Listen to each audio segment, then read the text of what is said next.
This is Your Other Brothers Podcast.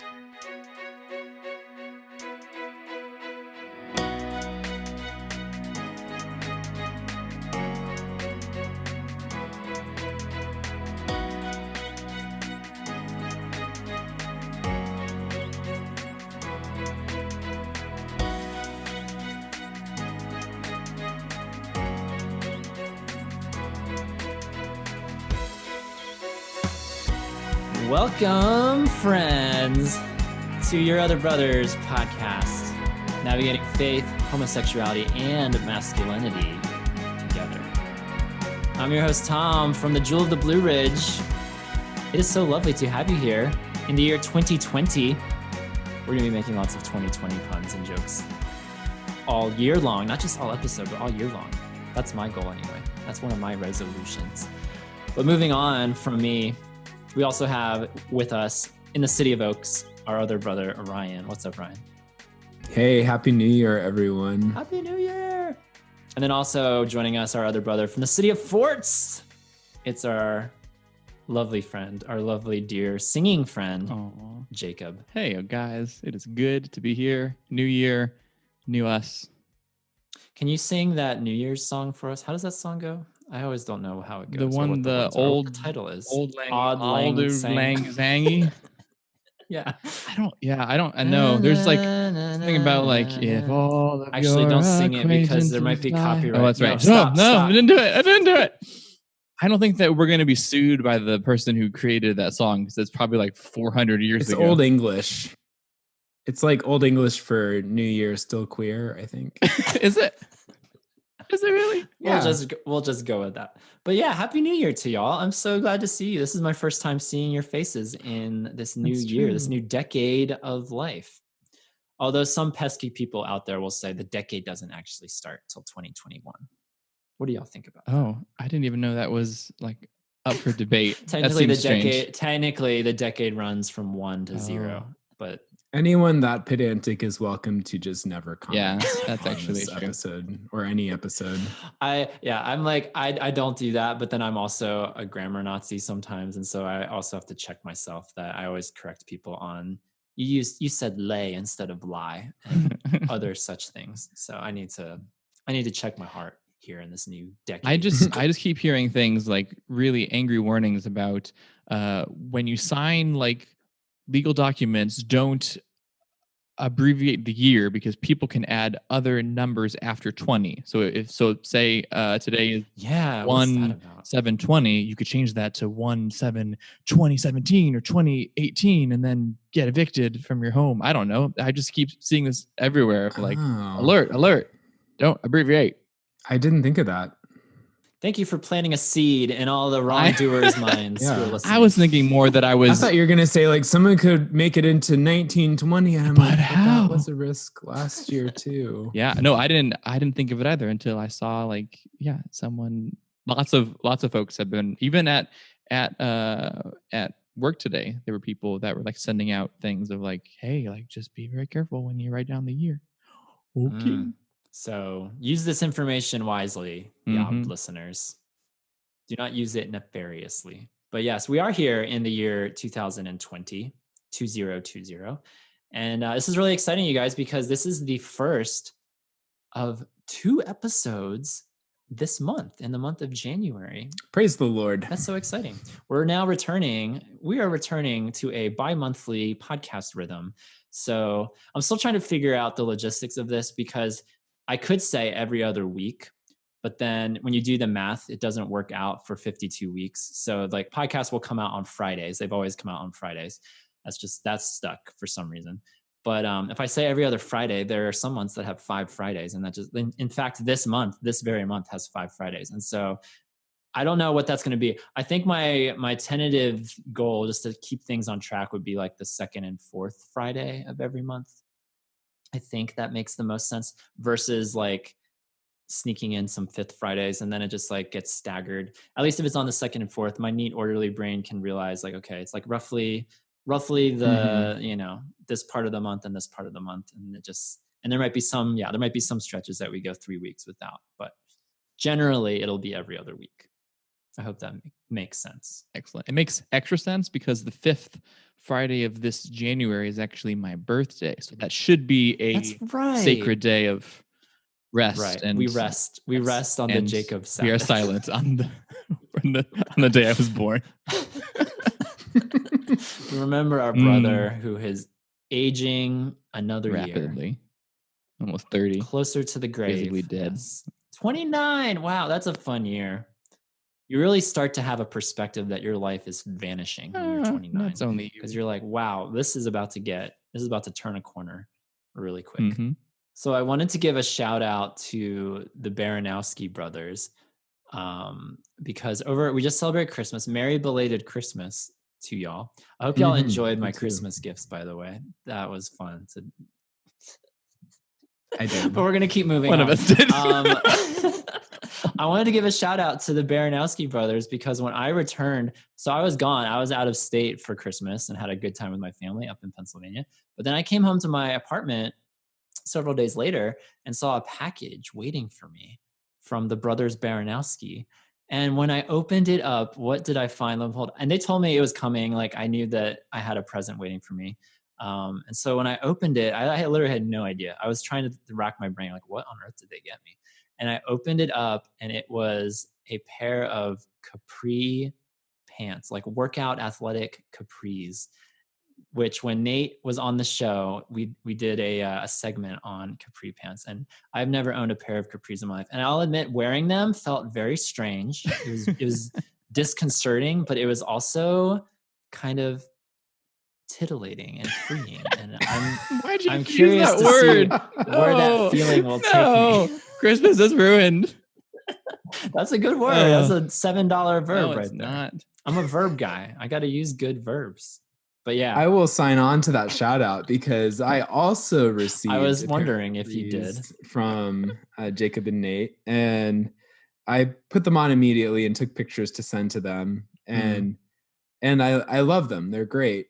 And I have this baseball tee shirt that has like 3/4 length sleeves as well, so it's like a capri version of a shirt, and so I wear those at the same time, and I just have this like I'm 3/4 dressed sort of vibe. Love it. Nice. Now, just to peel back the curtain a little bit on how that all happened. So we send those, and then soon after we get a very sweet text from Ryan with some pictures, and it's great, and he's super thankful. And then days go by and weeks go by, and Nate actually sends me a text and says, "Hey, do you think Tom, would he have said something if he had gotten our gift?" And I was like, "Yeah, I think he would have said something." He's like, "Well, what if he just really didn't like them? Would he not say anything?" Like, I think if he got them, he would say something. Even if he hated them, I think he would still say thank you. And so I then sent a text to Tom, trying to be like super casual, like, "Hey, like, did you happen to get any packages at all?" And it was just that you hadn't been home for a while, and so then everything was good when you.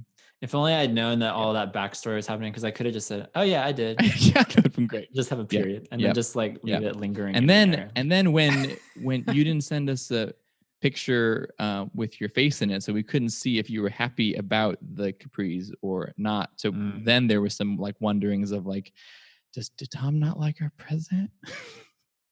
True. Like, I don't know how Ryan sent his pictures. He was happy and filled with joy. Did he like set his camera back and then have? So I thought about that, and I was like, I think that morning, like I was either feeling sick or like, I don't know, I just wasn't feeling photogenic. And so I literally just took my phone and pointed it down at my crotch, and that was the picture that they got. So it was great. So you could see them, extending down to my bare feet. So, but yes, thank you. I don't know. I haven't decided yet if and when I will wear them in public, but I'm excited to let the titillating feelings fester and build. So you have some options there, because Nate and I wear these two exact same pairs of capris very differently, to where he treats them as like at home loungewear, to where I actually only wear them to the gym. So I find them to be great workout things, to where I don't know if that would be. So you've just you've just dove in right in and you're like going straight to the gym. Oh yeah. Oh Yeah. for sure. I don't think that I look very good in them, but I don't care because they don't really like. I think that I'm the wrong proportioned body that because like they make your legs I think look longer. To where I need my legs to look shorter and my upper body to look longer. So you basically look just 6'12". walking around, yes, with a 1 People foot see you and think, upper body. why is that enormous man Look, it's Gumby. He's come to trying work to wear out. normal sweatpants? Yeah. Yep, that's true. I could see wearing them to like the grocery store. I don't know if they're flexible enough for the gym. Really? For me, but You don't think that they would? I'd have to give it Yeah. a try, do some squats and whatnot. Well, y'all, seeing as we're leaving Christmas in the dust, goodbye, baby Jesus. Moving forward, it's the new year, and I just was genuinely curious if y'all do resolutions, if you have goals for the year. The really popular Christian thing to do a few years ago, I don't know if it's still a thing, but coming up with one-word themes, that's a thing that people do. I was curious just like how you're approaching 2020 and if your vision is clear. Nobody laughed. Vision 2020. I did not laugh because I did not hear anything funny. Yeah, I was gonna say that too. Excellent. Anyway, High five in the do air. y'all have any thoughts about the year ahead? Call it what you want, resolutions, themes, etc. Okay, I have a question first as a preface. So today, the day that we're recording, is January 7th. One makes New Year's resolutions on, I guess, January 1st. At what point, if I have not actually taken action on a resolution, It's too late. Is it null and void? Null and void. Go home. Strip it from the records. I think you have the month of January to get into a rhythm. Month of January? I give Okay. you a 30-day grace period to make it happen. Yeah. Okay, thanks. That's a very generous grace period, and I think I need it.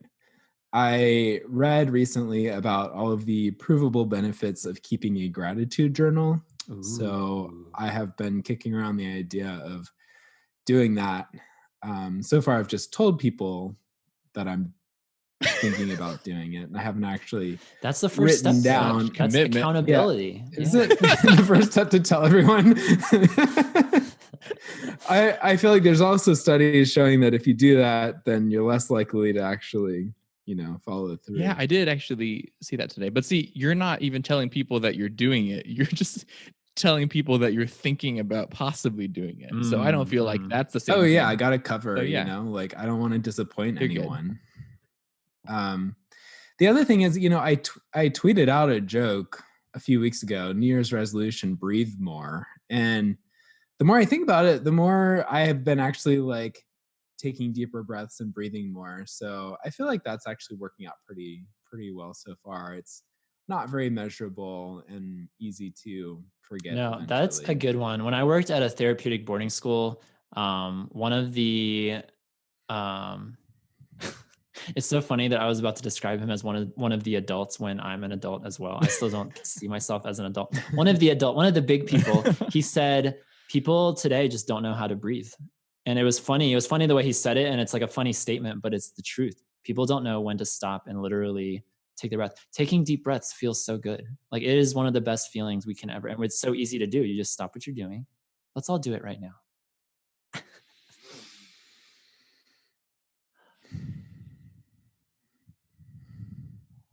That was amazing.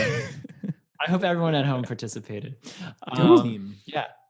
Yeah. It's like it realigns your brain waves. It's just like, it's amazing the benefits of just like taking moments to breathe. So I applaud not only the breathing, but the gratitude journal. I would support that endeavor. Well, I don't currently have any concrete year-long goals or things that I made, but I am doing a couple things for the month of January to kind of like kick off the new year in a hopefully positive way. I've been doing yoga with Adrienne on YouTube for the past probably 3 or 4 years. She is just wonderful. And y'all are practically dating at this point. Don't tell anyone. That's our little secret. I don't want others to know. And every January, she does a new 30 days of yoga journey. And so I am doing the one that she's doing this year is called Home. And I'm doing that every day. And it kind of ties into what I don't think that I would say this is my word of the year, but the idea of home and kind of all that means is something that's extremely meaningful to me, and something that I'm excited to see what different shapes that might take this next year.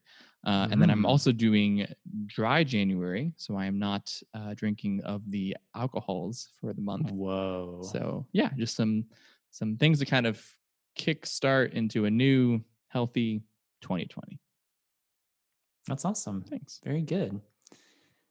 As for me, I don't know. This is usually I'm so forward thinking, and I'm like, I got my blog already thought up and I'm going to write something about the new year and resolutions and themes and everything. But it kind of snuck up on me, and all of a sudden here we are a week into the new year, and I don't necessarily have that.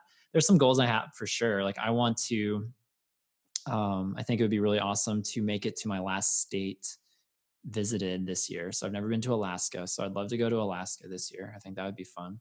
I would also love to run a marathon. I've run 2 half marathons. So when you put them together, I've already run a full marathon. They were just separated over 3 years.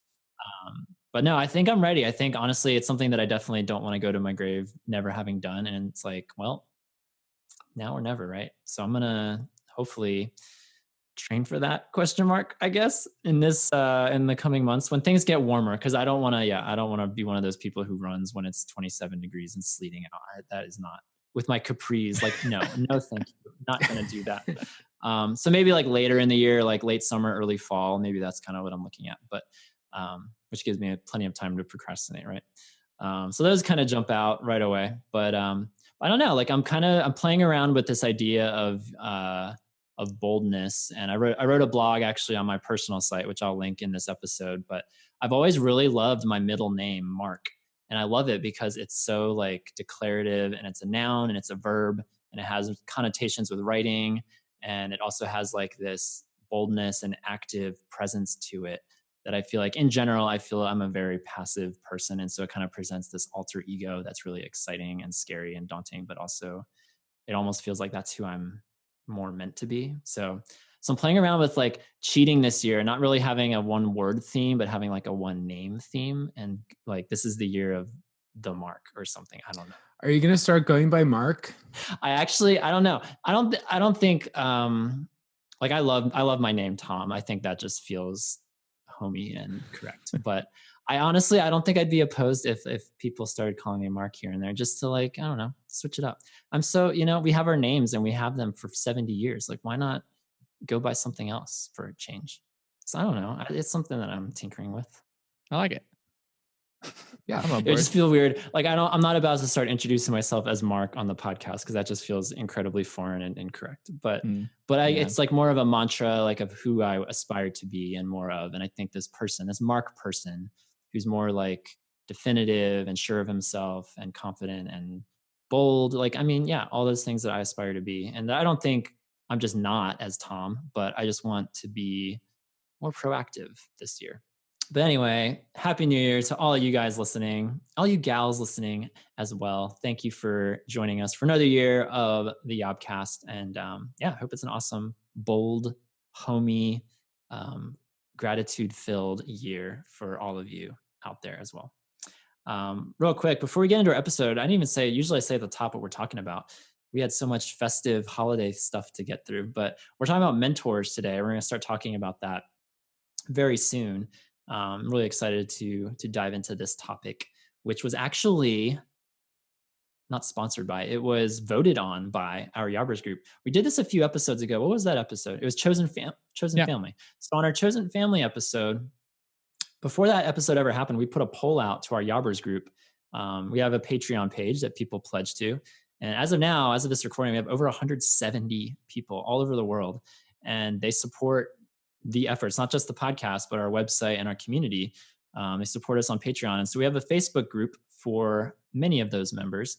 And moving forward, it's not going to be every episode, but every few episodes, we're going to put a poll out in the group with a few options that we've predetermined that we would be cool talking about. And every once in a while, we'll just hand the keys over to them and say, which one do you want to hear us talk about? Please vote.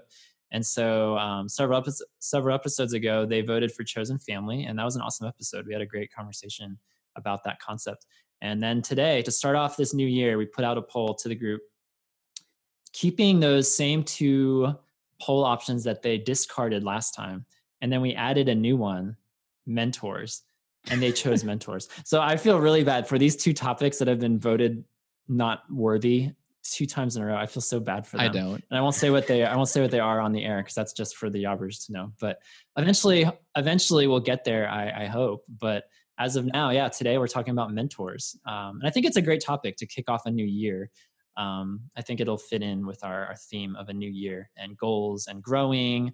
Like the whole January is always about what? Self-growth and improvement, right? Which then crashes and burns after 2 weeks. So hopefully this will be something that is something more that we aspire to, not only year long, but lifelong as well. So stay tuned. We're going to be talking about that in just a few minutes. Also, hey, if y'all enjoy the show, something that we've done from the start and people have responded super well to is our show listing on Apple Podcasts, previously known as iTunes. But Apple Podcasts, we have well over 100 ratings now, which is really awesome, really cool. It helps our show get spotted as people are searching for similar topics and themes and shows.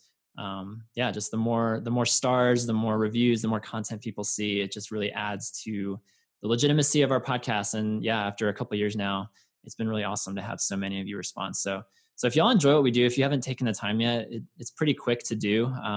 If you just go to the website and you find all the instructions on the podcast episode page, I'd love it if y'all reviewed our show to kick off a new year, a new decade.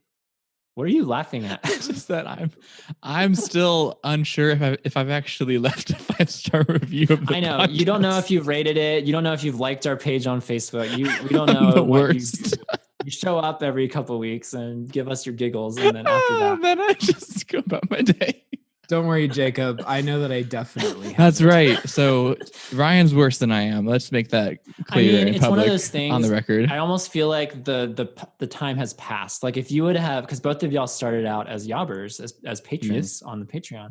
And so like it would have been nice if you did that when you joined on Patreon and started listening to our show.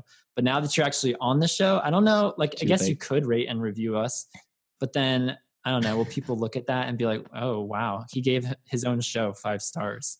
It's true. Cool. Yeah, at this point, it almost feels like if my mom wrote me a job recommendation letter. What a great analogy. Thank you, Ryan. Yep. Yeah.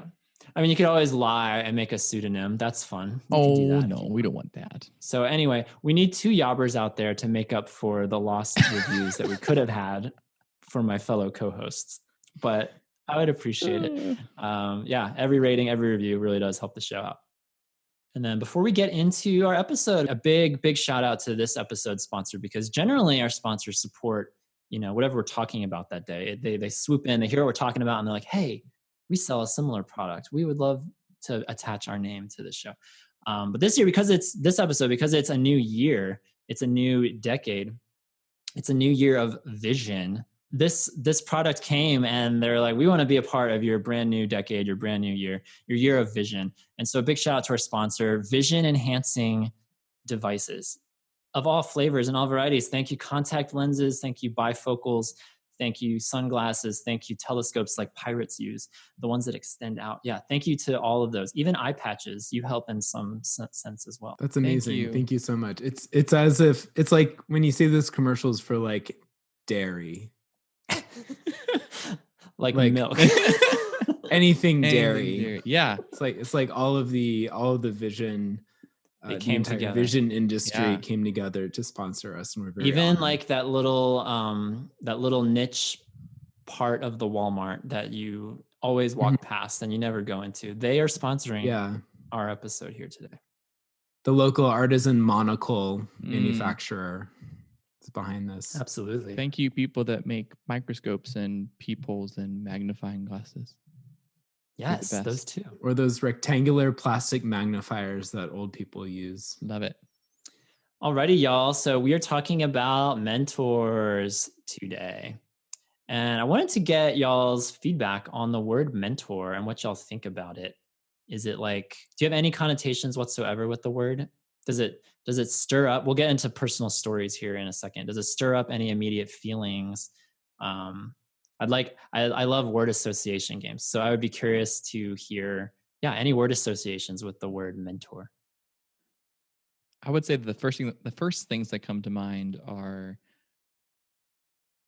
wisdom and formative and older. Wow, way to be ageist. Thank you. It brings up sort of like, it has almost like a businessy sort of tone in my head, although not entirely. Like I feel like I'm the idea of like a spiritual mentor is not alien to me, but also it feels a little more like a businessy or workplace way of looking at the issue or the task. See, that's so interesting to me because I haven't been like I feel like I've never had a real job. I feel like I've never worked like in offices. I've never worked in environments that y'all have worked in. And so to me, like that's not even like remotely in my realm of connotations with the word mentor. I don't think about any kind of work relationship, which I know a lot of people do. Like that's news to me that's a connotation that you make. It's always for me just been always attached to spirituality. Wisdom, I think, is definitely a word that comes to mind. Reassurance. There's also a negative connotation I have, which is like hopeless. Like, where is this mentor? Where is this person? Yeah, like it's something that you're missing. Yeah. Like I don't want to dive too Yeah. deep into the Enneagram hole because it's such a polarizing discussion. People either love it or they are like, oh my gosh, they're talking about the Enneagram again. Like CrossFit, right? But as a 4, I mean, that's kind of the central tenet of a 4. If you're a 4 listening, you every 4 out there has some kind of savior figure that they want to come rescue them, or there's like this missing relational piece that they don't have, and that could look like lots of different things. It could look like a mentor. It could look like a partner. It could look like lots of things, but for me, definitely it is the mentor. It's the big brother. It's the wise sage. It's all of that. And so it definitely strikes a lot of emotional chords for me when I think of the word. Yeah, I resonate with that. Like it strikes this kind of like longing in my heart for some person, presumably a man, who's going to be investing in me and pursuing me and caring for me. And then when I feel like I don't have that in my life, then the idea of mentorship is a little bitter. Like it's this idea that people recognize and other people do, but just not for me. Yeah. It's like, why do they have an awesome relationship? Where's mine? Mm-hmm. Where do I go to a store and buy a mentor? Walmart. Right. But then it's hard to, once you sit down and try to define it, it is kind of difficult because I think we sort of conflate like the roles of like pastorship and discipleship and friendship and aspects of family and chosen family all into this same longing. And I think it's helpful to think of mentorship maybe as something distinct from those. Or, it's helpful to think of those as distinct roles that maybe one person isn't necessarily going to fill all of them. So I think that because I would say that I have had someone in the mentorship role in my life since I was in college, this does actually just for me, it does fill me with a lot of really positive feelings because I have had such a blessed experience with mentor figures in my life. Right off the bat, I need to get this joke out of the way because Ryan, you mentioned something about a mentor, presumably a man.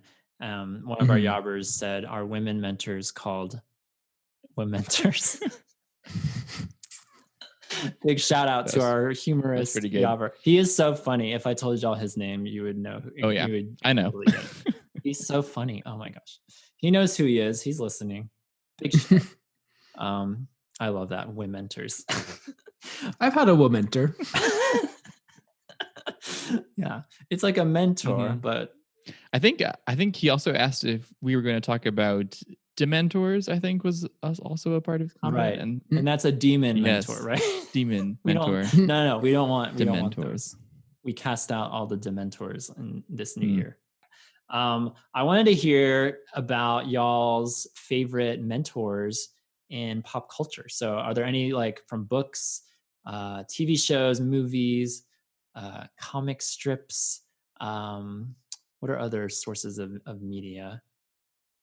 Coloring books? I don't know. Just like, do you have any favorite mentor figures out there Yes. that you want to talk about? So keeping with the wizarding world of Harry Potter, which I think both of you have read, yes?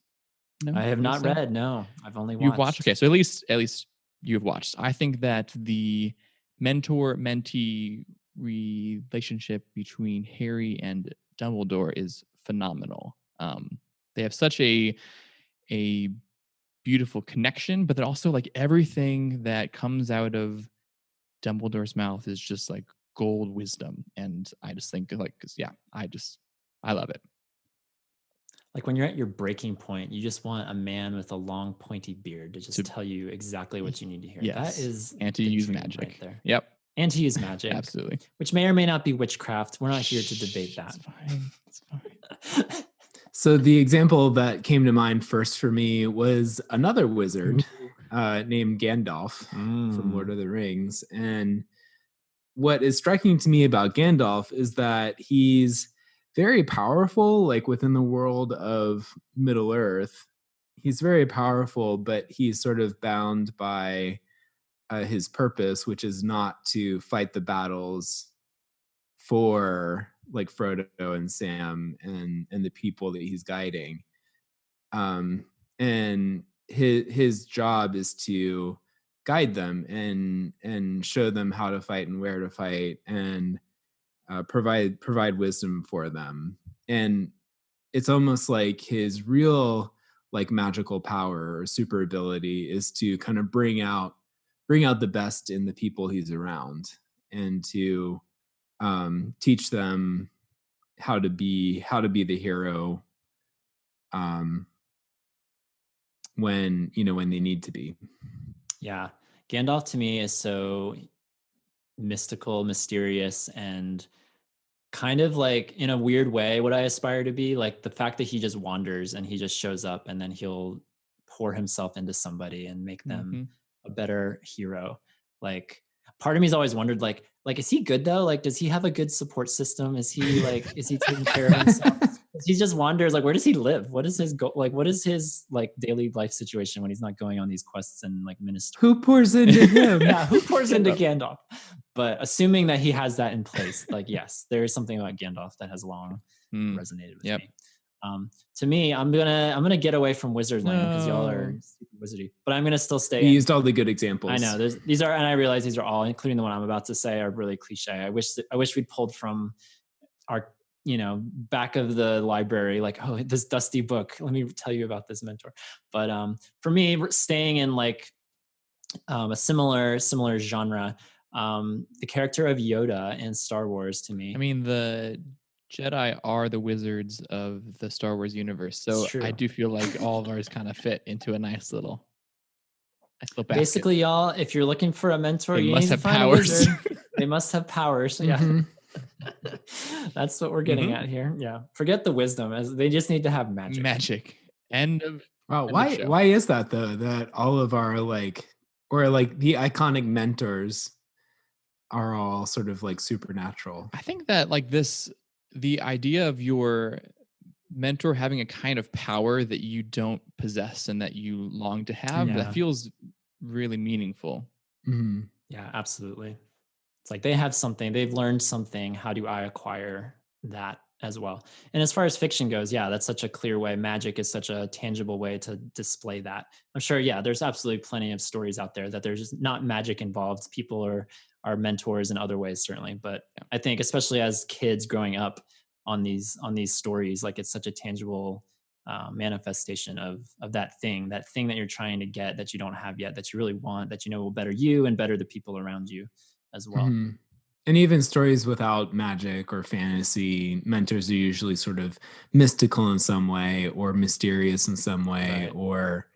um, or transcendent in some way. Like they've transcended the main character's situation. Jacob, you mentioned having a mentor. Ryan, I'm not sure if I've heard that if you've had one in the past that you would just ascribe to that role too, but I did want to hear your past experiences with mentors, whether they still exist today or if it was a seasonal thing. Yeah, Jacob, I guess Jacob, we'll just start with you since you mentioned having one. Like, tell us a little bit just about that Sure. relationship. Yeah. So my first ever mentor was when I was in college.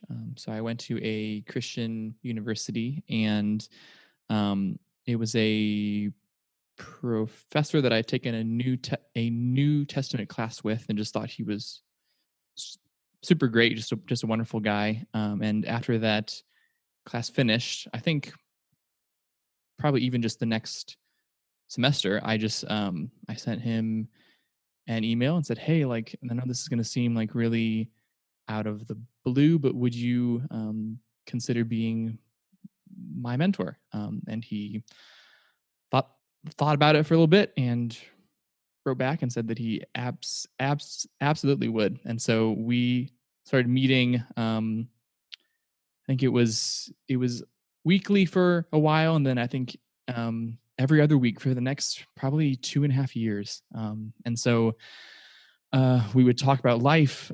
We would pray together. We would read scripture together. We would pray um, through scripture. And yeah, I can think of like just going through some really hard and difficult times when I was in college, and he was always there. And when it comes to just like my journey as a Christian, like he was incredibly formative in that whole process, and just continued to speak truth and wisdom. And I think almost more than anything, just his compassion and consistent presence with me meant everything. And then after I got out of college, there was a bit of a gap there where I didn't have anyone. And then I asked a couple from my church. I think this has now been probably 4 years ago. That just uh, two people that it was evident that they passionately lo- passionately love Jesus, and that they were giving their entire lives to Him. And I looked up to them and can continue to so much. And I asked them if they would be my mentors. And I haven't been able to meet with them as consistently, just because they have some very busy lives. But they've also played an incredible role in my life and my journey, both as just a person and a Christian. And I love them dearly. Aw. Hmm.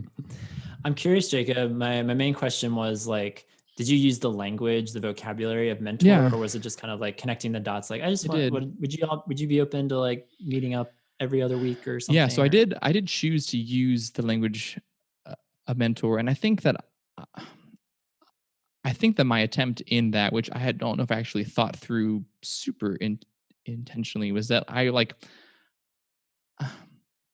wanted it to be clear that I was looking for um, something intentional and committed, and more like, not like, I think to like to call it formal doesn't really feel right, but I wanted it to be something that had a distinct purpose from the beginning, of like what exactly I was looking for, as opposed to just like, can we just hang out every week or every other week? And yeah, I think that some people do get nervous when it comes to like asking people to be a mentor, because that does feel like, well, that's a huge commitment on their end, and I don't want to use that kind of language to like make people run away. But in both of those cases, the response was like overwhelmingly supportive and encouraging. That's awesome. Very cool. Mm-hmm. Ryan, have you had any experience in mentorship in the past? Yeah. I went to a really good church growing up with a really good youth ministry. And so I think the people involved in that, the adults involved in that, I look back and I feel like they were good mentors. I don't know that I would have used that word at the time, but because I don't know if I really knew at the time what I was getting from them. I think recently, though, my pastor Matt, who we had on the show a while back, has been Weird Jesus. Weird Jesus. Big shout out to Weird Jesus. Yeah, shout out.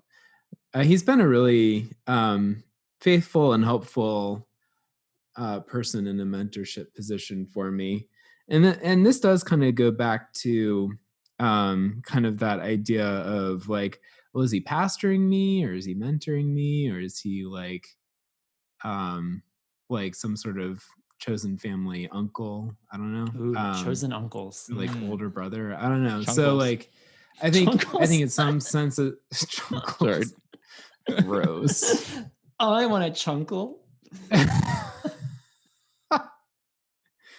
I don't know. In some sense, he's kind of all of those, but he's certainly been a mentor in the sense that as I have embarked on a journey of launching a ministry at my church and trying to do a lot of the same things that he's been doing for a while, providing advice and guidance and feedback and insight for me into those endeavors, which is, I think, what sort of, in my mind, what differentiates like mentorship from, say, friendship or counseling. I think for a long time, I didn't really have a mentor or anyone who I felt like was investing in me or guiding me or leading me individually. And I got frustrated by that because I would hear pastors at my church talk about how they meet up with their mentors once a month, and it's valuable for all these reasons. And if everyone find a mentor, it's so incredibly important. And I reached out to a few of them. I was like, hey, I'd love to have a mentor. Would you be my mentor? And got kind of varied responses. One of them said yes. We met up a few times, but then he left for a different job in a different state. Another one, we met up and he was pretty much like, okay, so what do you want to know, or how do you want to grow? And I'm like, I didn't know that was my job to figure out, and there was kind of, for a long time in my life, there's kind of this idea that like, well, you're called to be a mentor in some way. Like that's the direction I think we should all be going or heading, but there wasn't really this sense of anyone's gonna show me how to do it, show me how to be a good mentor. And so that was kind of frustrating, but again, I feel very thankful for Matt currently in the ways that he's invested in me, and like you said, Jacob, like that just provokes this incredible love and gratitude in my heart that like the idea of mentorship now, where once it was quite bitter, now it's a very kind of warm and fuzzy idea Sure. and feeling. So one question that I have for you, Ryan, is that it sounds as though that you have distinct categories in your mind of mentorship, pastorship, and discipleship. And I'm just curious to hear, like, do you feel those as like very distinct categories, or how do you think about those and how they might overlap? Yeah, and I think I would also kind of add friendship as Okay. another Yeah. category that's distinct from all of those. Like mentorship, I think in my mind, it's something that like I'm learning how to do something, how to follow in someone's footsteps. And a mentor provides advice and insight. Pastorship, in my mind, is shepherding, like guiding spiritually, and that's like teaching someone how to be rather than do. Maybe discipleship. Um, I don't know if I have a necessarily a clear definition for that, but I think it's a broader definition and maybe could encompass both of those. It's kind of walking with someone, maybe in a broader sense. And then friendship is an interesting kind of like qualification because I don't think your mentors or pastors are necessarily going to be friends. Like in some way, I would definitely call me and Matt friends, and we talk about our friendship. And he would say, I'm a friend. But in another sense, like I don't see him um, relying on me in the same ways that I rely on him. Like it's not really a symmetrical relationship. And so, um, for, uh, I feel like for a classical, like plain friendship, that kind of brings to mind this sort of symmetry of interdependence that I don't think you're necessarily going to see with mentors or pastors. And I don't think my definition is necessarily like the single correct definition or single correct way to think about it. I think um, why I parse that out, I've felt very frustrated trying to find all of those things from one person. And so if I can sort of separate out those requirements and recognize that those are different needs, that helps me to accept that different people can fulfill those. Yeah, and that's a great point that like you can have multiple mentors or call them mentors, call them pastors, call them shepherds, call them disciplers. Like, I mean, there's all kinds of, there's not, yeah, one person that necessarily needs to check all the boxes in the trajectory of your life. And, you know, if you live 80 years, you might have 7 or 8 different people filling that role in various seasons of your life, whether you're in college, whether you're, you know, a young adult, moving to a new location, a new church, you know, there's all kinds of, overlap there. People that stay in your life, people that don't. Um, I've never had. So the only thing that, in my experience, like officially, like put it in writing, this is my mentor, was a church that I attended many years ago. They had a mentorship program, and I just was like, oh, like I've always wanted a mentor. Let me sign up. And so I signed up. And the church I was going to was a very young church. It was in a college town, and so I was quite aware that, you know, probably the median age of the church is 25, 26 or whatever. I was 24, I think, at the time. Um, and so I don't know why in my head I was thinking like by signing up for the mentorship program that I would be matched with like a 58-year-old. That was my thought. And what happened was I got matched with a 27-year-old, which is strange because it's like he was only 2.5 years older than me at the time. And now it's really strange to think back because now I'm currently 31 or I'm currently 32. Oh gosh. Oh gosh. Flash, my life is flashing. About to be 33 in a couple months. So it's weird now to think about like a dude 5 years younger than me mentoring a dude 7 years younger than me. That's a strange thought, but it wasn't wasted time. Like it was the first time I'd ever met intentionally with somebody to just talk and just talk about life. Like, yeah, I had friends and I had, you know, people that I could see on a more sporadic basis, but to clear time on the schedule for weekly meetings in a coffee shop, we would always meet at a coffee shop, to just talk about life. How am I doing? And, you know, he would share a little bit of his story, but it's mainly about me and just being able to get things off my chest and just being able to share with him and have him pray over me and with me. Like there's something really special and sacred about that. And, you know, we're not in touch anymore, but for the time that it was, like, I think it definitely kickstarted a journey for me of eventually reaching the point where it's like, yeah, then it took a few years for me to get there, but going to counseling suddenly wasn't nearly as intimidating of a thought as it once was because the idea of just showing up somewhere talk about my life and share what's bothering me, ask for prayer. Like all of those things have been done before. And so I'm really grateful for that mentorship, even though, yeah, like I said, he's not like a lifelong mentor or anything. I don't expect to necessarily hear from him again, but I was grateful for that. And moving to today, like, yeah, just being able to have a pastor to meet with has been really great. Being in counseling, like I wouldn't consider my counselor my mentor, but it kind of chips into that sphere of just like having somebody to go to, somebody certainly with wisdom. Like I definitely appreciate this person in my life for the wisdom that he has. So it's definitely something that I trace all the way back to that mentorship program at the church.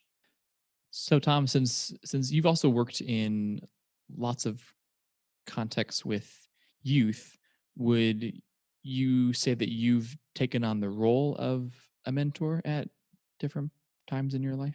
My literal job title was mentor. I was working at a boarding school, and that's what I was. I was a mentor. And it's funny because this goes back to self-worth issues. I feel like I have nothing to offer. Like I'm a nobody. I'm a screw up. I'm the one that needs someone to pour into me. I have nothing to offer you. But God bless those kids because they just always shared their struggles with me. And even that kid that I referenced earlier, the Yoda kid, the guy that was like impacted by Yoda that night.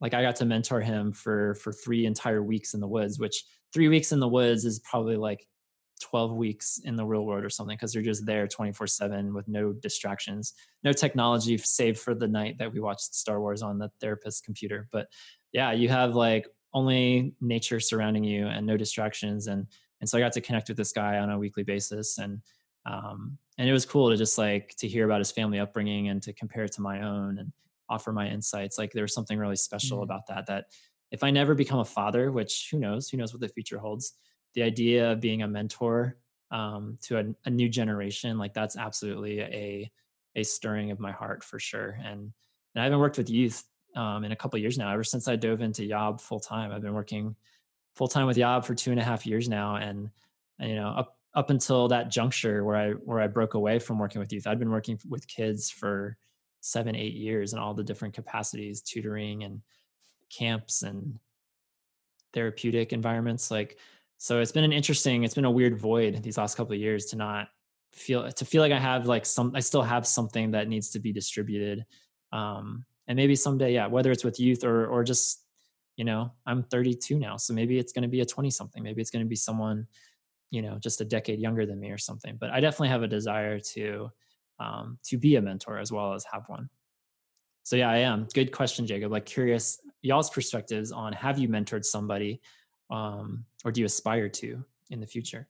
So I think I would say that I got tastes of it when I was in college. So when I was a junior and a senior, I led a small group of all freshman guys, and even though the age difference wasn't huge, I think from 18 to 22, like that's not a lot of years, but those are like really uh, uh, formative years, to where there is a pretty big difference in just like maturity and all those kind of things. And so I met with some of those guys one-on-one while I was in school. Not like, I don't think that they would ever say that I was their mentor, nor would I think I give myself that title. But like I got pieces of it to where um, it is something that I do see as a part of my future. But at the same time, I almost feel like a mentor mentee connection, I feel like, should always be initiated by the mentee. And so I guess I don't really see it as my role at this point in time, and this could change, to like go out and find someone to mentor, as much as it is like I'm here with an open hand, that if like someone were to ask me to take on that role in their lives, I would absolutely consider it. But I also kind of like to echo what Tom said earlier when he didn't refer to himself as an adult. I also feel like a child at a lot of times, to where like, oh, like I couldn't possibly, like, you don't start mentoring until you're at least 40, and even then, like, you're basically a Mhm. young chick in that field. And so Yeah, for some reason the 50s feel that's right for yeah, mentorship for me. So I've got yeah, at least 20 years yeah. before I even think about that. But I also like, just knowing us in this little circle, like, we absolutely have things to offer people in their oh, Jacob, 20s. you And shouldn't have. Keep going. it just, Tell me how great I I am. think that, well, I mean, that wasn't your Christmas gift. You got Oh. capris, and you told Ryan That's all right. the affirmation things. So I don't have any Right. of those left for you. We're carrying grudges So into many 2020. grudges. Oh yeah, we're gonna hold on to that all year long. But anyway, no, I think that each one of us here would make an excellent mentor to someone. Yeah, I was going to say, through your other brothers and the ministry that I've gotten involved in at my church for non-straight people, I've started to meet men who are younger than me, and now that I'm getting into my 30s, significantly younger than me, where it's not like the 27, 25-year-old relationship that you're talking about, Tom. And starting to meet younger people who I'm starting to realize, okay, maybe I do actually have something to offer here. I think I struggle to know, like, what does it mean to be a good mentor, either to this person individually or just in general. And I've often wondered, like, are there resources I should be like pursuing? Like, is there a podcast about this, or like, is there a book I should Here it read? is. Listen Like, to this You're episode. making it now. how to be a mentor. And I don't, I'm not 100% sure that those people see me as like a mentor, like capital M mentor. um but I think when I think about, like, for Matt, like, what does it look like for me, besides the occasions that he's offered like specific advice for specific situations? I think mostly it's like 90%, it's like 10% advice and 90% just encouragement and affirmation. And like, yeah, I can do that.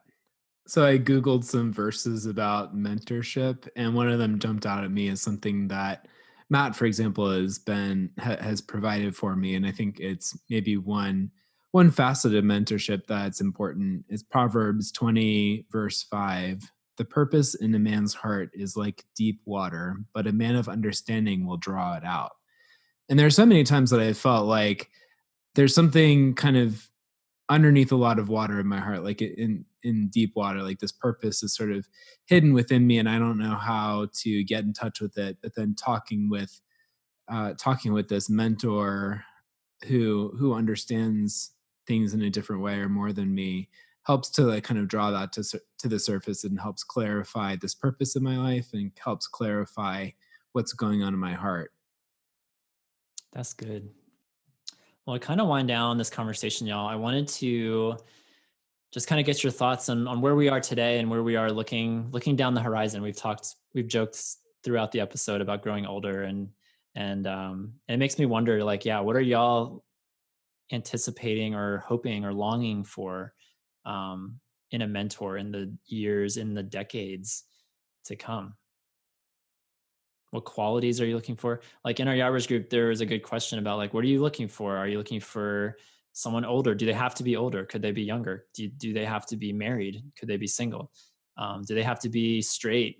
Could they also have same-sex attraction? Like, do you have any kind of parameters that you just, what, for better or worse, if that's just because I know I do, I'll just speak for myself. I have this like vision of what the mentor looks like. And I'm learning to like have to, you know, be present with what is, and so my ideal mentor, whatever that even is, it could look entirely different. So I was curious, yeah, just as y'all consider your lives, pondering 2030, 2040, 2050, like, do y'all have any hopes for mentorship in the future, and for what purposes?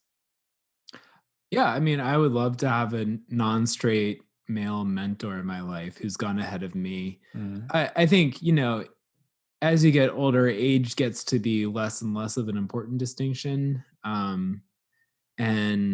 And so I think as I get older, I'd be more and more willing for having gone ahead of me not to mean the same thing as older. But right now, where I am right now, it certainly helps me feel like the other person is wiser if they're older. Um, so, yeah, I mean that's something I would hope for and look for, but not something that I'm super expectant uh, to find in my life. Mm.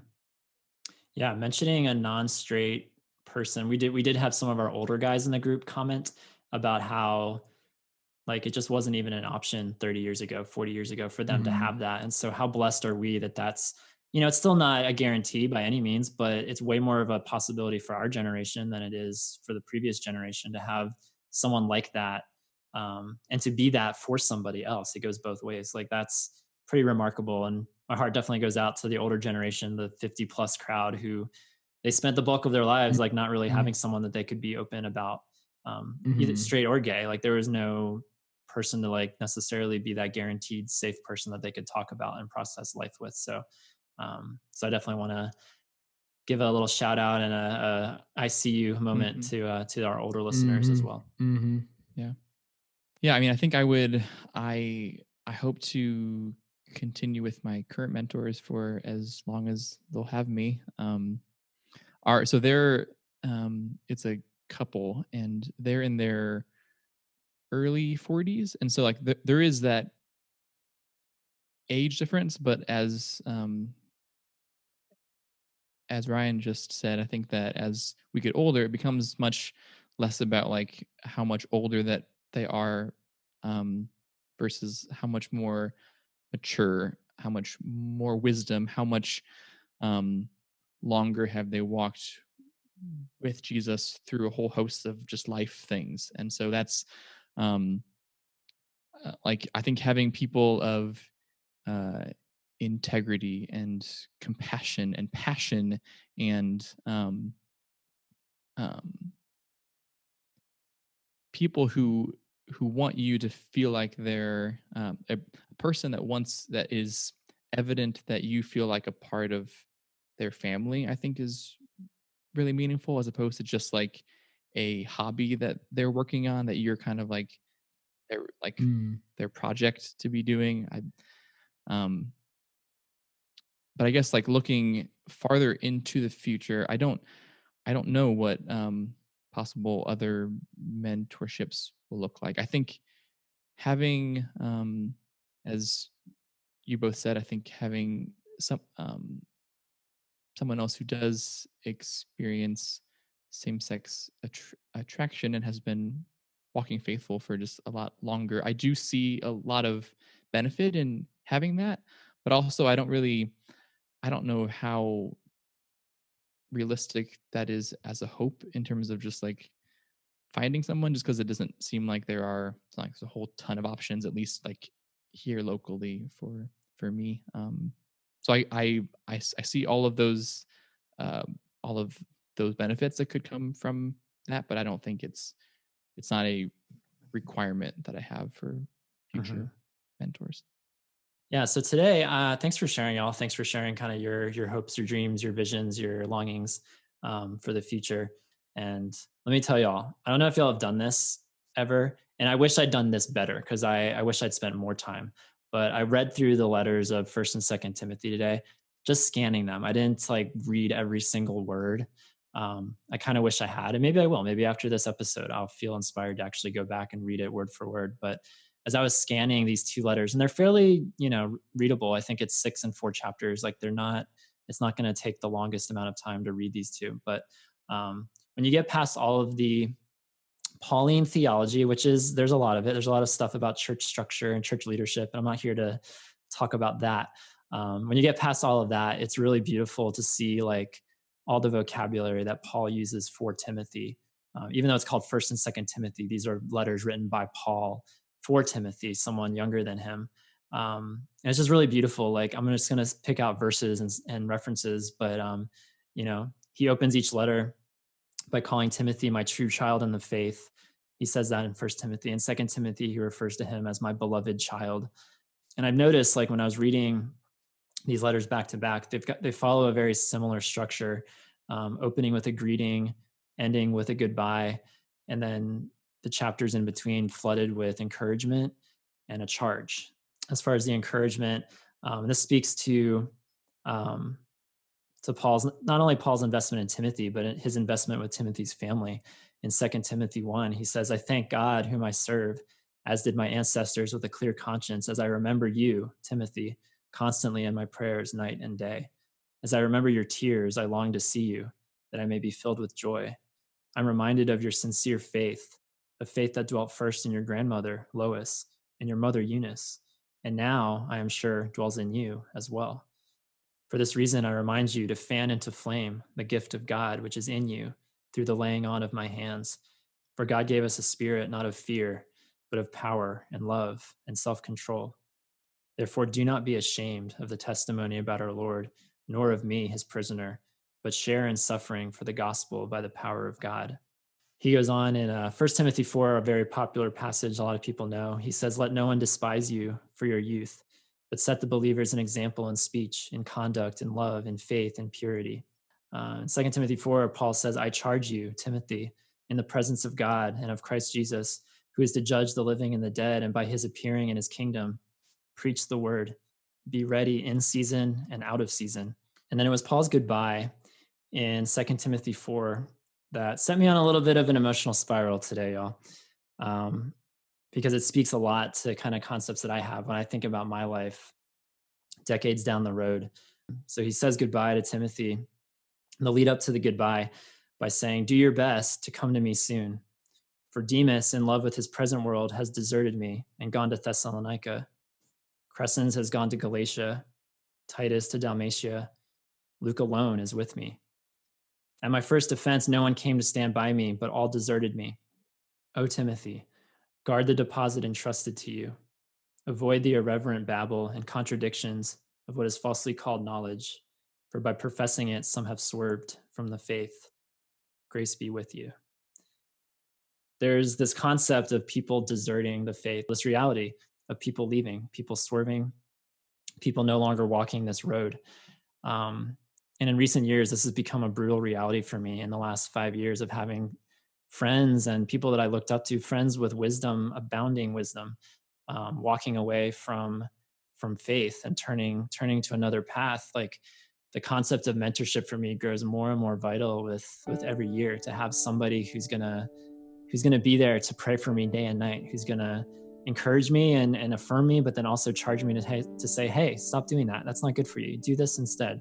To correct me, to rebuke me, to lead me, to have this, like, this reality that 50 years from now, I'm still walking this path, not by my own effort at all, but by the fact that somebody a little further along was guiding me and helping me the way that Paul did with Timothy. Several years ago, I was fortunate and so blessed to attend a conference.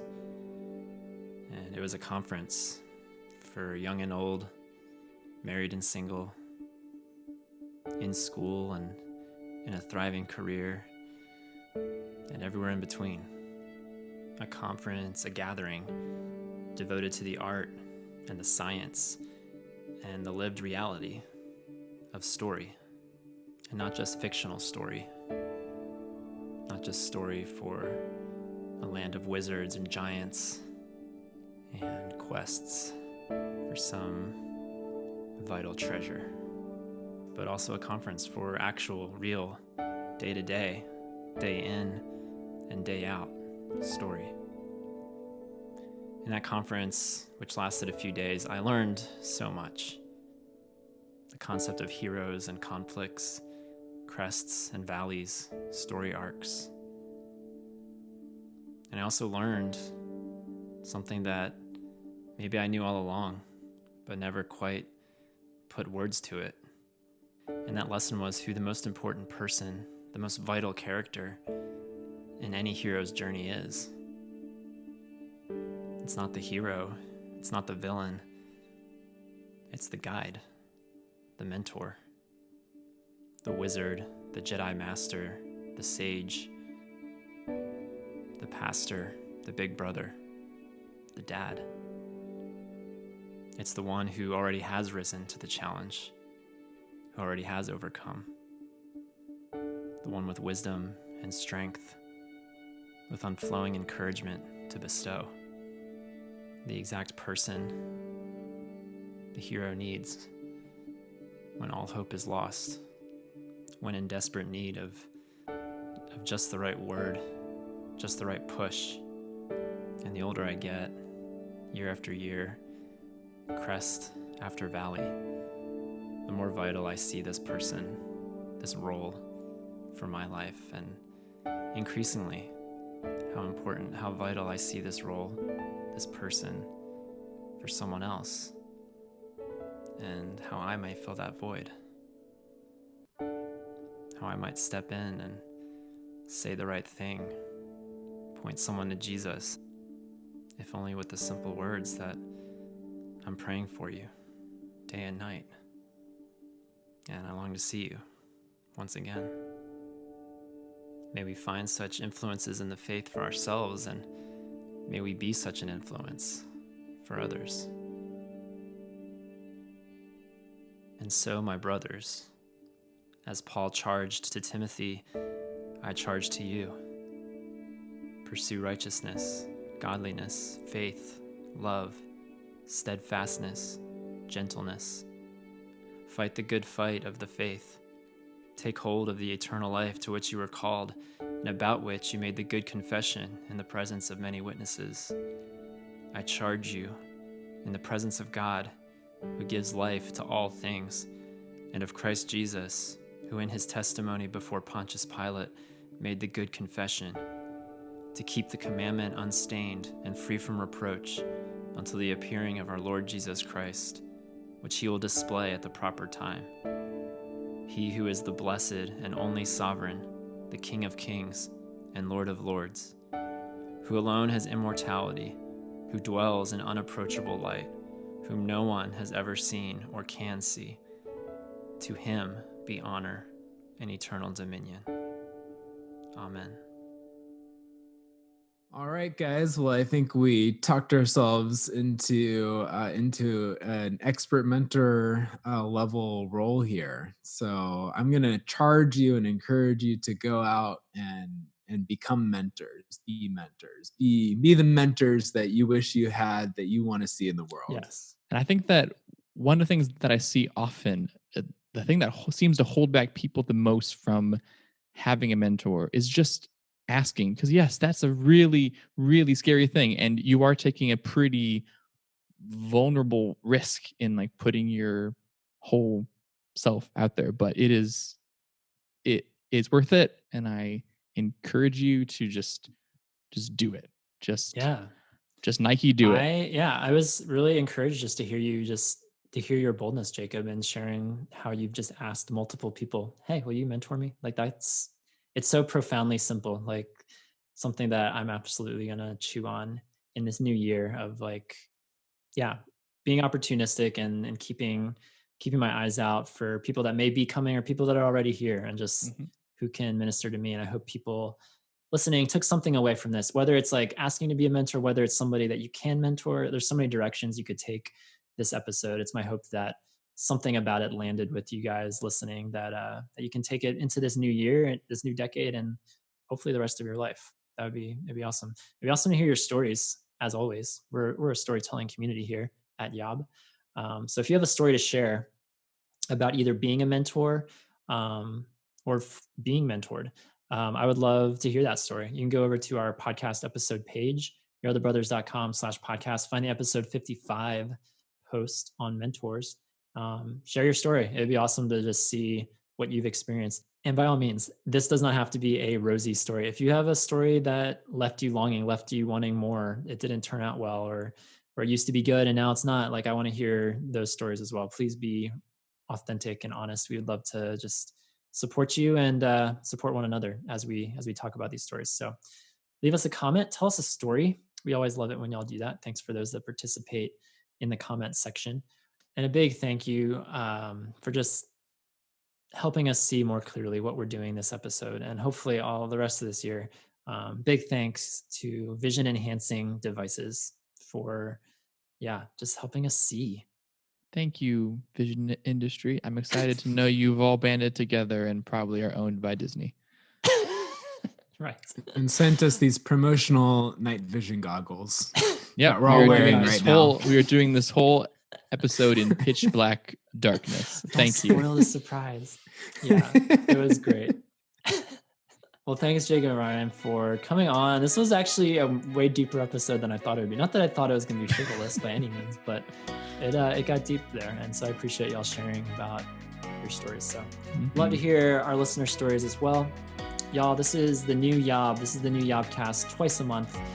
Stay tuned. In a couple weeks, we'll be back again and do this all over again. Yay. So for all your other brothers, this is Tom. This is Jacob. And this is Ryan.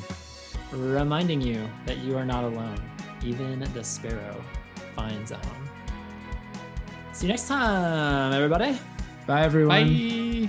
Thanks for listening to Your Other Brothers podcast. Navigate more with us at yourotherbrothers.com and comment on this episode at yourotherbrothers.com/podcast. Subscribe to our show to never miss an episode.